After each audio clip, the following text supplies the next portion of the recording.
முடிந்த அளவுக்கு அன்சாரி சஹாபாக்கள் அவங்களுக்கு உதவிகளையும் அந்த பணிவிடைகளையும் செய்திருப்பார்கள் என்று நம்ம பார்க்கிறோம்.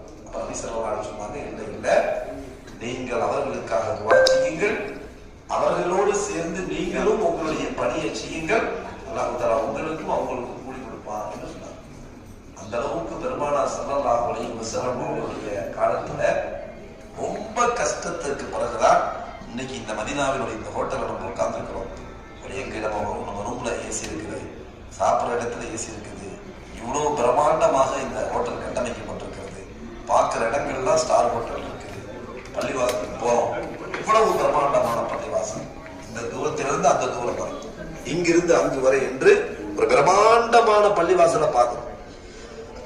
அன்னைக்கு சஹாபாக்கள் வந்த அந்த நேரத்துல பேரிச்சம்பழங்களை வெயில்ல போட்டு காய வைப்பதற்காக இருந்த ஒரு சின்ன இடத்துலதான் முதல்ல நபி ஸல்லல்லாஹு அலைஹி வஸல்லம் பள்ளி கட்டுறாங்க.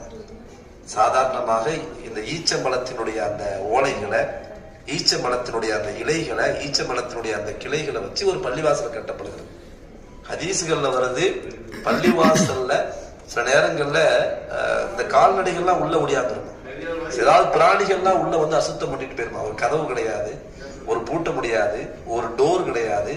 மிக சாதாரணமாக சஹாபாக்கள் சொல்றாங்க, நாங்கள் தொழுகின்ற பொழுது, புகாரில வருகின்ற ஹதீஸ்ல, நாங்கள் தொழுகின்ற பொழுது எங்களுடைய நெற்றியில கல்லு குத்தோம், எங்களுடைய நெற்றியில மண்ணு குத்தோம், நாங்க அப்படியே தட்டி விட்டு நாங்க என்ன செய்வோம், சஜிதா செய்வோம் என்று ஹதீஸ்ல சொன்னா, இன்னைக்கு பிரம்மாண்டமான கார்பரேட் போட்டு அவ்வளவு அழகான வசதிகளோடு எந்த விதமான சின்ன கஷ்டங்களும் இல்லாமல் வருகின்ற லட்சக்கணக்கான மக்களும் நிம்மதியாக தங்களுடைய இபாதத்துகளை நிறைவேற்றுவதற்குரிய அத்தனை வசதிகளும் இந்த பள்ளிகளில் செய்யப்பட்டிருக்கு. இன்னைக்கு மதீனா இவ்வளவு ஒரு அமைதியான பூங்காவனமாக நாம் பார்க்கிறோம் என்று சொன்னால், இந்த உழைப்புக்கு பின்னாடி அந்த அன்சாரிகள் என்ற அந்த சஹாபாக்களுடைய ஒரு மிகப்பெரிய உழைப்பு இருக்கு.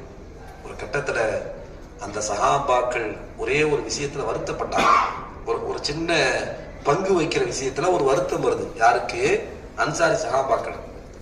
நபியோடு இருந்த சஹாபாக்களுக்கு, நபியோடு இருக்கிற அந்த சஹாபாக்களுக்கு நபிக்காக வேண்டி தன்னுடைய உயிரையும் தன்னுடைய பொருளையும் கொடுப்பதற்கு எல்லா காலங்களிலும் தயாராக இருந்த அந்த சஹாபாக்களுக்கு ஒரு சின்ன ஒரு விஷயத்துல வருத்தம்.